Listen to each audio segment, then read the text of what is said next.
Hello and welcome to Joko Yo.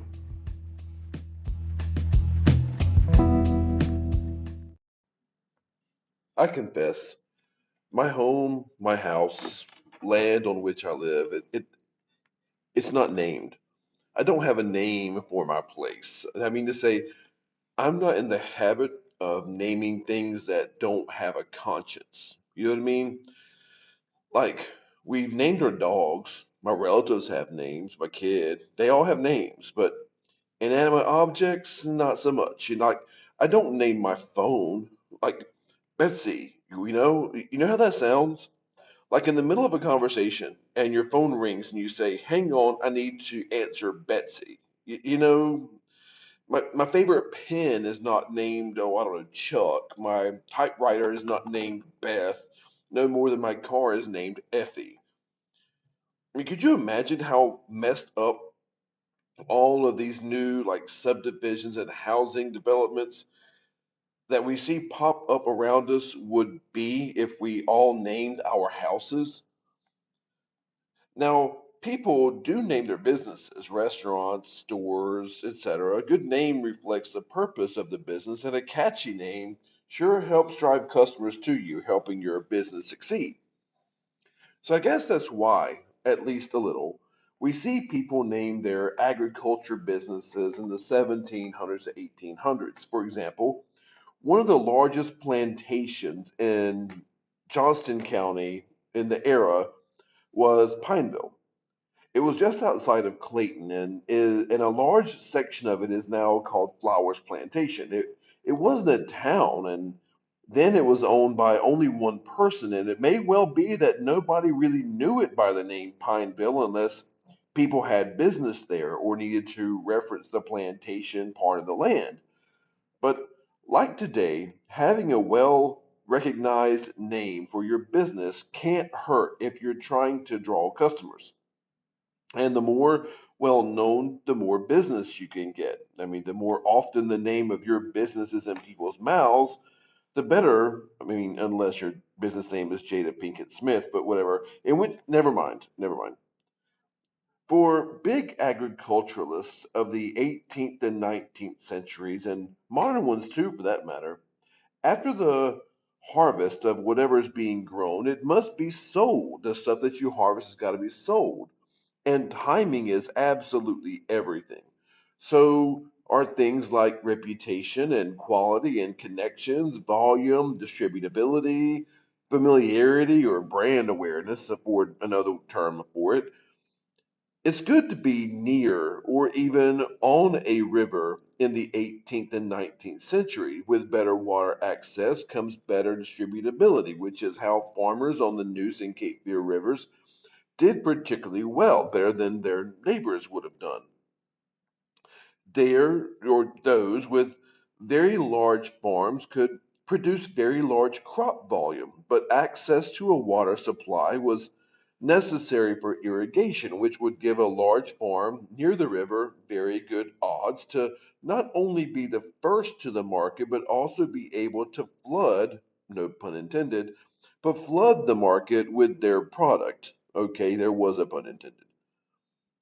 Making sure that you have a disproportionate share of the market means you get to control the crop prices of that market to a level that suits you and usually at the expense of other people that are trying to get their crop to market, like plantation owners of the 18th century.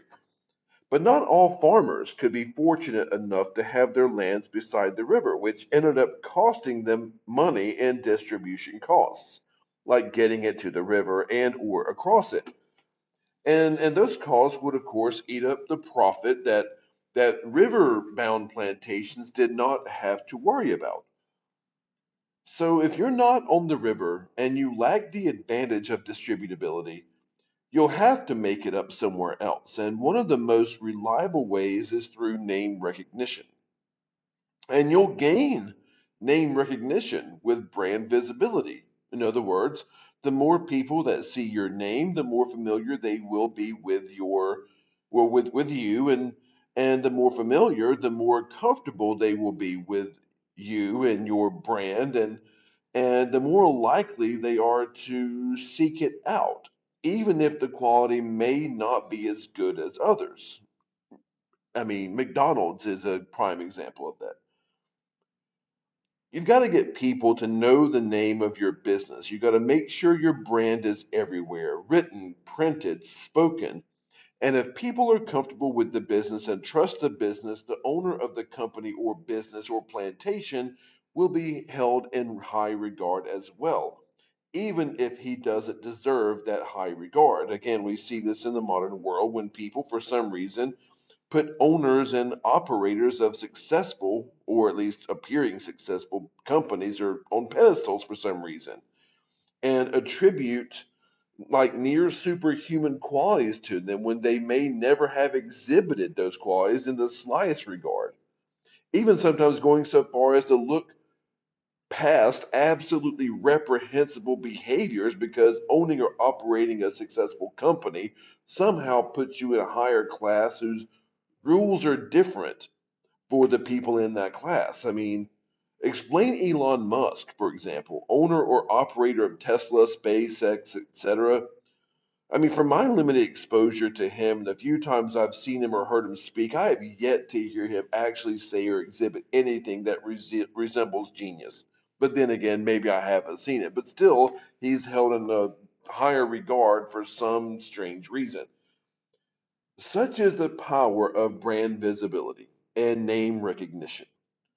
For some minds, being the owner or operator of a famous company or business can cover, again, inexcusable behavior and even turn genuinely bad qualities in a human into somehow merits or good qualities. As Richard Nixon famously said, it's not a crime if the president does it. Well, he was wrong, He- but he was also onto something. Of course, because wrong is wrong, no matter who does it. But sometimes the human psyche can excuse even criminal behavior and find people innocent on the grounds that they are being idolized. Again, such is the power of brand visibility and brand recognition. It is assisted today by media outlets and consumerism, but what about the 1700s and 1800s? How in the world can you increase brand awareness without commercials? Well, it would help if you were a map maker and or a surveyor. Like if you were given the job of drawing one of the original maps of a new county, you surveyed some of it, drew the first maps, you could, in theory, include your house plantation name on the maps. Mark it as a destination in this brand new map of this brand new county. Put a dot somewhere. Maybe make it somewhere important, like a landmark. And everyone that uses a map of any sort of the area, in other words, everybody, would see your name, the plantation's name, and not the names of your competitors' plantations, unless you chose to, because you were the one that drew the maps and not them. Instant visibility and universal brand recognition for anybody doing business in the area. And this is how Joel Lane, father, at least partial, of Wake County and Raleigh, came to be a North Carolina legend. Now, by the time he introduced the bill in the legislature to create the county of Wake in 1771, he had acquired a large grant of land on the then western border of the established colony of North Carolina, along with John Hinton and Theophilus Hunter. And as a large landholder, he was automatically granted a seat in the legislature, first representing Johnston, then representing Wake, which was carved out of Johnston after he helped to create it. When drawing the first maps of Wake, he made sure to include the tiny, itty bitty little hamlet of Bloomsbury. You can see it on the map, on the first maps of Wake. There were communities that were larger than Bloomsbury in Wake by quite a bit in some cases, but it was where he lived, in his house, which he named his house was named Wakefield. Dude named his house slash home and essentially decided that Bloomsbury should be the first county seat of the new county of Wake, his home. Think of what that would do for his business, including the tavern that he owned. Now, he later also became a state court judge, a founding member of the Wake County Court, later a member of the first NC Senate, and a delegate to the NC State Constitutional Convention. He was also on the first board of trustees for the University of North Carolina. Now, I'm not going to say that the existence of Bloomsbury and Wakefield on early Wake County maps were the causes of the fame, prominence, or wealth of Joel Lane. His fame and fortune came before he arrived in Johnston, with his fortune being brought to him courtesy of the 40 plus people he held in slavery. But I'm not saying it's not either. Joe Lane clearly didn't suffer from being a surveyor slash map maker of the county in which he would and his family would be prominent players for generations. At least it's a correlation, if it's not a causation. You can visit Wakefield, which is Joel Lane's house today. They do a pretty cool job of telling the story, and it's good and it's bad. That's kind of nice. There's also a marker for the old village of Bloomsbury in western Raleigh. So I don't know, maybe the moral here is that if you have ambition, there's power in a name. There's power in a name. So go name your house or something. Maybe someone will talk about you in a couple of 100 years.